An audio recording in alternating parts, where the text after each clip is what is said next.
So we can see that they have a pre-roll of their logo. This is their intro. They have specific music that goes with it as well. This would be their theme song in some cases. So you can also recreate that yourself. Now, a big trick to this is that we are at only 9 seconds into this episode. 9 seconds in, and we've already moved on to the second scene in this show, which means we're not looking at minute-long intros anymore. We're looking at those short, bite-sized pieces that are both visually identifiable and auditorily identifiable.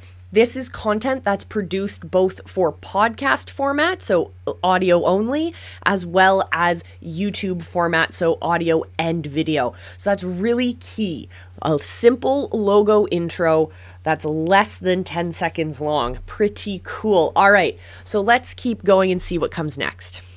In this section of their show, it's their welcome, it's their intro, and they make a very clear statement about what they are talking about in that episode.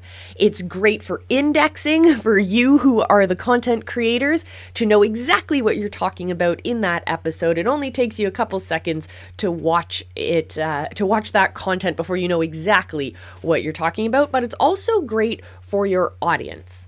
Why is it great for your audience? It's great for your audience because they can understand what is going to happen in this episode. So even if they're looking and they say, oh my goodness, an hour and 19 minutes for this episode, that's long, but we know exactly what they're going to talk about. And that's super important. Clarity is important. So we have our intro, we have our welcome and our summary of what's happening in this episode. And then the next thing they move on to is they briefly mention their sponsors. And this is just mentioning the company names or the brand names that they're partnering with. It's a little bit of a teaser. It opens that loop and it kind of allows for that it kind of allows your audience to be okay with being pitched to or having sponsorship content later on in the episode. We will get to that. We mentioned it briefly in day one, but we will definitely dive into it further today as well as tomorrow. So they briefly mention their speakers or their sponsors, and then they move on to this short segment at the beginning. Hey, Tanya, they have this short segment at the beginning where they talk about highlights, relevant information or news that's happened since they recorded their last episode. And this is a great way of having kind of a grab bag to choose from. They're like, we know what our brand is. Our brand is kind of supernatural. It's kind of, let's just call it supernatural is their brand. So they can go in many different directions during their grab bag segment. It's a great way if you are, say you are an expert in real estate and you really want to talk about a large theme at the second half, the main chunk of content of your episode. You want to talk about a certain new building project, for example, or a new development or a type of house. You have a specific topic that you're going to get really in depth into. Well, you can also have a segment at the beginning that's talking about that relevant news, that grab bag segment, where you're talking about, these are 3 new houses that are on the market, and check out this success story. And you're able to talk about your people, your movement, and the successes within it, as well as news articles that are interesting. You can establish that expertise and that authority in that grab bag segment as well.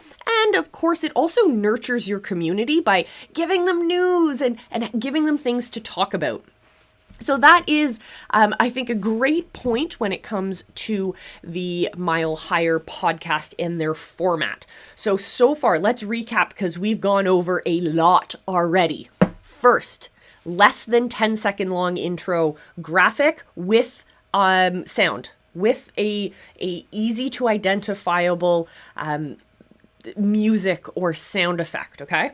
Second thing is a welcome and introduction with a clear statement of what's happening in the episode. The third thing they do is gently tease their sponsors and open that invitation so that when they have sponsor messages later on in the episode, our audience is already primed and ready and they know that it's coming.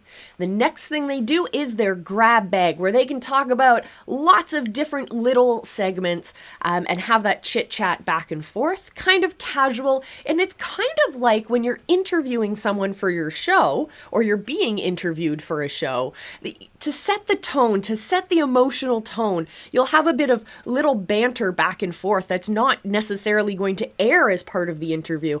But what it does is it establishes that baseline. It levels out the comfort level for both the host and the guest. And this is what they're doing as well. They're doing it in terms of the hosts themselves. They're comfy, they're casual, and they're bringing that tone onto their audience as well. We're bringing our audience on that emotional journey with us. Super cool.